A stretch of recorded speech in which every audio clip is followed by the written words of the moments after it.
And when Elisha got that note, he wrote a note back. And he said, go to the Jordan and dip in it 7 times. And so he sent this note with the servant back to Nahum. And when Nahum got this, he wasn't too excited. He was like, really? I mean, the Jordan River? I mean, there's some rivers that are just, they're not pretty, right? I mean, trash goes in them, waste goes in them. I mean, that was kind of like the Jordan River back in the day. And so he lists off a couple other rivers. He's like, well, how about these? It's surely more, cleansing than the Jordan River. He's like, if I'm going to do it, at least give me some comfortable, like a jacuzzi or something, that's going to be nice, a hot spring maybe, but not the Jordan River. It's kind of gross. And so, in verse...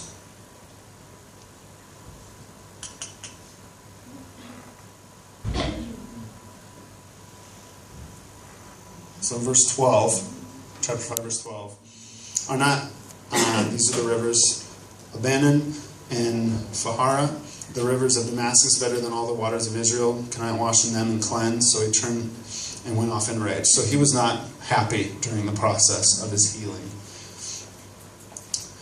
And so Nahum's servants went to him and said, my father, if the prophet had told you to do something great, would you not have done it? How much more then he tells you, wash and be clean. So he went down and dipped himself in the Jordan 7 times, as the man of God told him. His flesh was restored and became clean like that of a young boy. So even his servants knew, if the man of God is telling you to do something, do it, right? So if your parents tell you to do your homework, you do it. Yeah, I don't believe that one for one bit. I did my homework, Mom. And then I played on my phone. So even his servant knew. The man of God just told you the process. Mapped it out. He map quested it. He Google mapped that. So he knew exactly where to go and what to do and how to do it. But his flesh got in the way. The process, which a lot of us doesn't happen, it was mapped out. How would you like it if God said, this is the plan for your life. This is your calling. This is where you're starting. This is where you're going. This is how you get there. Wouldn't that be great? I would enjoy that, right? So you're going from A to Z, like it's easy. Like you know exactly where to go. If I was to walk through the streets of Dublin, I'd get lost. I wouldn't know where to go. There's not very many straight streets in Dublin. Denver, we have lots of, it's pretty easy to get around. But if it was that easy for everyone, life would be different as we know it, right? But God hasn't called us to be like everyone else. He's called us to step out, to be different. Each one of us has a unique calling. I'm called to do many things. I don't tend to do just one thing at all.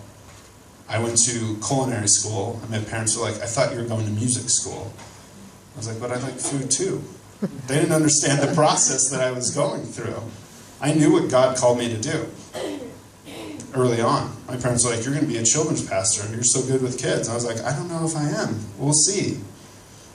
Am I a children's pastor? No, I'm not a children's pastor. I might become one eventually. I don't know. We'll see. That's part of my process and journey. So when we're in the process, we have the conversations, we understand that the devil's attacking our stuff, attacking our flesh. We have to understand that, we need to seek counsel and wisdom from those, above us, greater than wisdom than us. That includes people of the middle age. It's not just the young people. We all need to seek counsel and wisdom from someone that's wiser, has more experience. And that's what Hope for Ireland is. It's not just, about one church. It's about all the churches in Ireland uniting together. Because, to be honest, it can't be just one church to take the city of Dublin, right? Dublin's a huge melting pot of people. Huge melting pot. I mean, you walk down the street and there's more colors and languages and races than most places. Probably even New York. Because of the influx, the history of everything in Dublin. It can't just be you guys. It has to be unity of churches. to take this city. And so when you unite with other churches, with other believers, young people, I'm talking to you especially, you're not waiting 20 years to do this. This is tomorrow. This is today. Amen? Amen. I understand that, David, David and Goliath. You guys heard that story before? Okay, good. There's a VeggieTales on it. David was only just 17 when he stepped into his calling. And now that's something we can't really fathom. How many 17-year-olds? Do you have any 17-year-olds? 16-year-olds? 15? You're 17? Good. Time to wake up. He's dreaming. David started at a young age. Okay? That might be in the Old Testament, but guess what? God is the day, today, yesterday, and forevermore. So if David can do it at 17, a lot of you guys can do it at 15, and 14, and 13, 17, 18. Whatever your age is, God doesn't look at age. He looks at the anointing set in you. Amen. And as soon as you start seeking God through the process of what you're going through, because trust me, I went to high school, I went to public high school, it's no joke. A lot of your parents, a lot of, even your older siblings haven't had to go through the things you have to walk through every single day. It's not an easy process. Trust me, parents, you have kids in high school, middle